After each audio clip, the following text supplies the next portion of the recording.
இப்படியா இவங்க பேசிட்டு இருக்கும்போது மங்கேஷ் சவுகார் பேரை கேட்டதும் தீபக் பலேராவ், சார் எனக்கு இந்த மங்கேஷ் சவுகாரை ஏற்கனவே தெரியும். இவர் அசோக் பலேராவ் கூட second hand bike and car sale பண்ற பிசினஸ் பார்ட்னரா இருக்கார். தொழில் ரீதியா இவங்களுக்குள்ள ஏதாச்சும் கருத்து வேறுபாடு இருந்திருக்கலாம். இதனால அசோக் இறந்ததுல இவருக்கும் சம்மந்தம் இருக்குமோன்னு எனக்கும் ஏற்கனவே சந்தேகம் இருந்தது.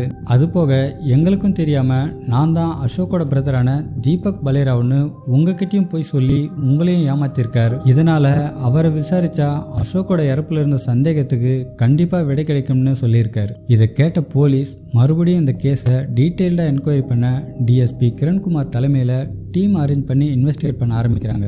அதில் மங்கேஷ் மேலே தான் அதிகமான சந்தேகம் இருந்ததால் அவரோட வீட்டில் வச்சு என்கொயரி பண்ணலாம்னு அங்கே போனப்போ அவர் வீட்டில் இல்லாமல் போயிருக்காரு. போலீஸ் வீட்டுக்கு வந்துட்டு போனதை தெரிஞ்சுக்கிட்ட மங்கேஷ் இவங்களுக்கு பயந்துக்கிட்டு வெளியூர்லேயே தங்கி நாட்களை கடத்திட்டு வந்திருக்காரு. இதுக்கிடையில் மங்கேஷ் மற்றும் அசோக்கோட கால் ஹிஸ்ட்ரி செக் பண்ணப்போ 2 பேரும் அடிக்கடிக்கு பேசிட்டு இருந்திருக்காங்க. சம்பவத்தன்னைக்கு 2 பேரோட மொபைல் சிக்னலும் ஒரே லொக்கேஷனில் தான் இருந்திருக்குன்றதும் தெரிய வருது. அதுபோக மங்கேஷோட பேங்க் அக்கௌண்ட் டீட்டெயிலை செக் பண்ண போலீஸ் யாருமே எதிர்பார்க்காத மாதிரியான ஒரு விஷயத்த பார்க்குறாங்க. அது அசோக் இறந்த அடுத்த 3 மாசத்துல சால்வின்ற ஒரு பெண்ணோட அக்கௌண்ட்ல இருந்து மங்கேஷோட அக்கௌண்ட்டுக்கு பல்கா 2 கோடி ரூபாய் டிரான்ஸ்ஃபர் ஆகியிருந்திருக்கு.